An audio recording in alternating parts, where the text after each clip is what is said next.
안녕하세요, Seo-ye-ji입니다. Welcome to the land of Korean cinema. I watched today's show because of two reasons. One, because I love Seo-ye-ji, who was the star in It's Okay to Not Be Okay, so somebody recommended Save Me for me. And two, recently I've been informed that Seo-ye-ji has been involved in some kind of a scandal, and she might not ever return to the screen. I looked into it, it seems to be a pretty complex situation, so I don't know, let's hope for the best. And let's talk about Save Me or 구해줘. The show has an all-star lineup including Seo-ye-ji, Taecyeon from 2PM, most recently he was in Vincenzo, Dohwan, Cho Seong-ha, who starred in The Yellow Sea, Jae-yun, who's everywhere, recently he was in Mouse, Park Ji-young, Jung Hae-kyun, and half of Korea's remaining actors. The show is based on a webtoon and it's about a family that moves from Seoul to the countryside. Things don't really turn out so well for them, so they receive shelter at a religious cult. Soon something terrible happens, creating a whole avalanche which makes the whole family go crazy, except for the daughter, played by Seo-ye-ji. But she gets dragged into the cult without her will anyway. I'm very much interested in cults because I almost became a part of one. It was not a religious cult. More on that later. So we have Seo-ye-ji's character who starts to live at this weird place, and it's not so hard to see that there are some really fishy things going on behind the curtains. And apparently the cult leader, played by Cho Seong-ha, has a very special plan for this girl. And everybody around this man just eats his words like it's breakfast. So nobody hears her voice. Until Save Me is a masterclass in writing. It's a 16-episode show juggling a lot of seemingly loosely connected storylines that all come together in a seamless fashion around episode 6. And from then on, it never derails. It's constantly just moving forward, introducing new challenges, little victories, a whole lot of tension, excitement, and horror for that matter, while also giving us incredibly written, fantastically acted, rich, interesting characters with clear motivations and complementary strengths and weaknesses. Even most of the side characters have agendas and personalities here. It feels like we're watching a living, breathing small town that's happened to be invaded by a crazy fucking religious cult. This kind of razor-sharp writing is really hard to find. This show never drags, it never gets boring. Every scene matters, everything has a purpose. There are payoffs for things that have been set up sometimes 5, 6, 10 episodes earlier. Little things you might have thought were just kinda there. Absolutely incredible. And not only that, but the show is so rich in its themes. From the dangers of blind faith, to the herd mentality of the people, to the ugliness and greed that is actually driving the whole thing behind the scenes, and so much more. Save Me is highly psychological. It gets really deep when it comes to presenting how people behave at their weakest and they're given the least bit of hope for salvation.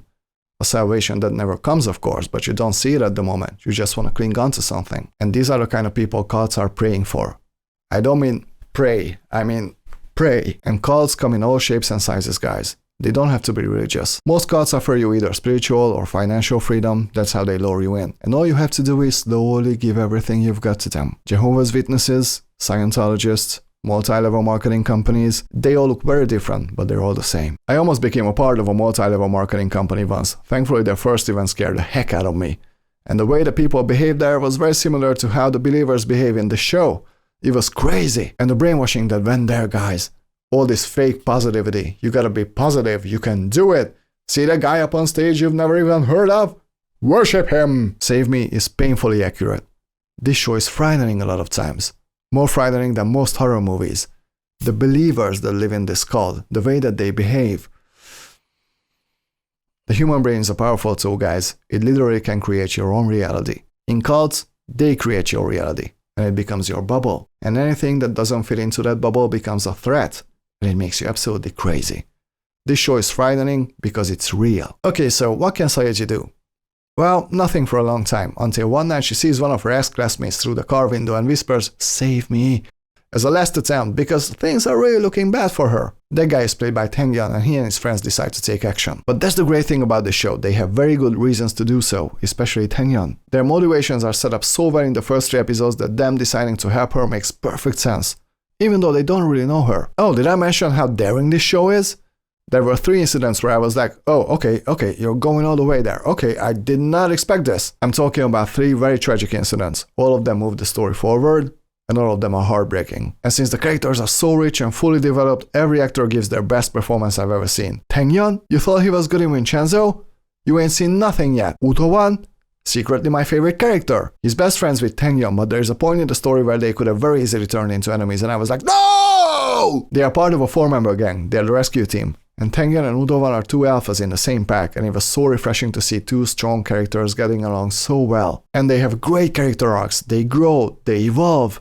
Incredible! You thought Cho Seong-ha was great in everything he appeared in? You're right, but you ain't seen nothing yet. He plays one of the main villains with the most ridiculous hairdo I've ever seen, and this was his best performance ever. He was a disgusting piece of shit, with clear motivations, a frightening presence, and Cho Jae-yun's charisma. Cho Seong-ha as the cult leader, there are no words. He always wears white. Even his hair is white. And he's often filmed with a bright light shining down upon him, giving him an otherworldly presence. But he's also interesting from a psychological standpoint. He's a very eloquent, poetic speaker, and honestly, after a while it's really hard to say where his persona ends and his real personality begins. Maybe he doesn't know either, maybe he has also believed his own made-up prophecy, which just makes him even more frightening. Cho Seong-ha was really good in the Yellow Sea too, but this was a performance of a lifetime. You have to see it. And of course, Seo-ye-ji.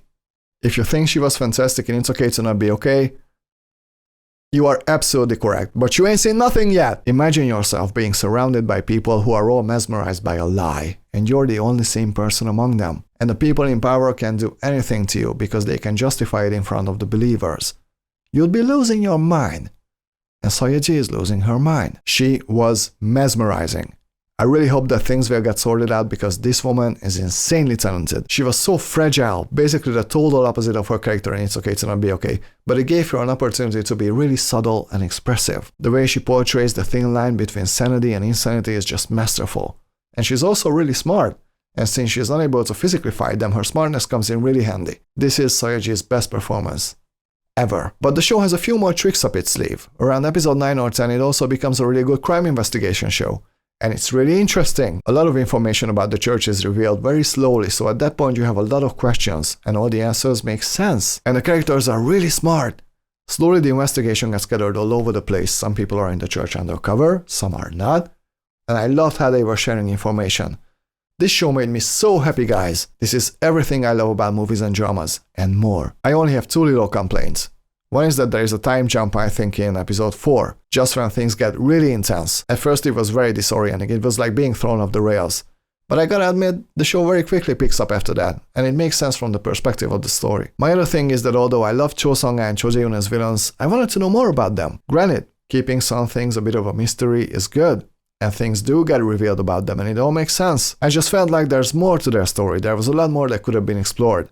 With that said, they were incredible, they were a really strong presence. It's just my little nitpicky brain. Other than that, Save Me is the strongest show I've seen in a while. Only Mouse is at an equal level to this.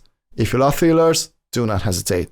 But I would say if you love a good, tense, exciting story being told incredibly well, do not hesitate. I'm gonna give Save Me 95%. This is the best of the best. 여러분, 오늘은 여기까지만 해요. 영상 봐주셔서 감사합니다. 이 영상 좋아하면 구독해주세요.